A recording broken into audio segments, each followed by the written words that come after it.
ये एक सच्ची घटना है। एक ऐसी घटना जिसे 2025 में ओडिशा टीवी और कई न्यूज चैनलों ने रिपोर्ट किया।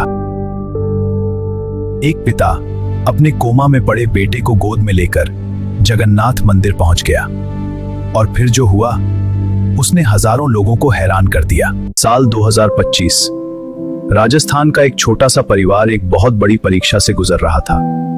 उनका छोटा बेटा निखिल लगभग 1 साल से कोमा में था। डॉक्टरों ने कई महीने तक इलाज किया, मशीनें, दवाइयां, टेस्ट, लेकिन बच्चा होश में नहीं आ रहा था। मीडिया की रिपोर्ट के मुताबिक बच्चे के दिमाग तक खून का प्रवाह बहुत कम हो गया था। इसी वजह से वह कोमा में चला गया। धीरे धीरे डॉक्टरों ने भी कह दिया कि अब मेडिकल साइंस की सीमा आ चुकी है। उन्होंने कहा अब ज्यादा कुछ नहीं हो सकता। तब प्रकाश भोई ने फैसला किया, मैं अपने बेटे को भगवान के पास ले जाऊंगा। खुद बच्चे के पिता ने कहा, जब डॉक्टरों ने उम्मीद छोड़ दी तो मैंने सोचा मैं अपने बेटे को महाप्रभु के पास ले जाऊंगा। और फिर एक दिन वो अपने बेहोश बेटे को गोद में लेकर हजारों किलोमीटर दूर पुरी के लिए निकल पड़े। जगन्नाथ मंदिर का मुख्य द्वार, जिसे सिंह द्वार कहा जाता है, यहां हर दिन हजारों लोग दर्शन के लिए आते हैं। लेकिन उस दिन एक पिता कुछ और लेकर आया था, अपनी जिंदगी की सबसे बड़ी उम्मीद। जगन्नाथ मंदिर के मुख्य द्वार पर ये जो सीढ़ियां हैं, इन्हें बैसी पहांचा कहा जाता है। मंदिर में प्रवेश करने से पहले श्रद्धालु इन 22 सीढ़ियों को प्रणाम करते हैं। सदियों से यह स्थान भक्ति और समर्पण का प्रतीक माना जाता है और यही वो जगह थी जहां प्रकाश भोई अपने बेटे को लेकर पहुंचे।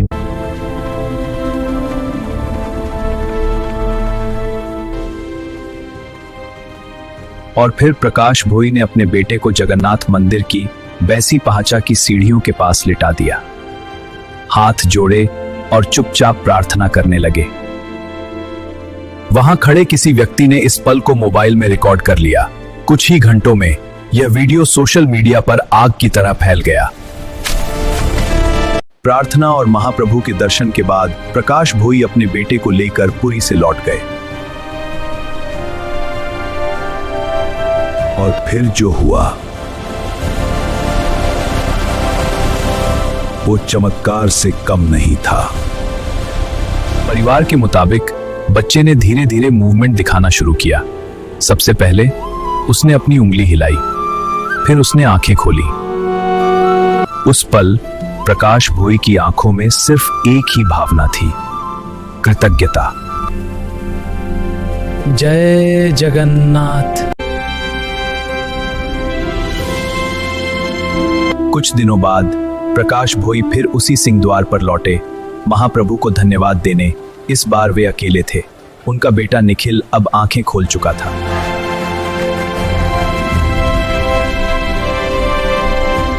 डॉक्टर कहते हैं कुछ रेयर केस में कोमा पेशेंट अचानक रिकवर कर सकते हैं।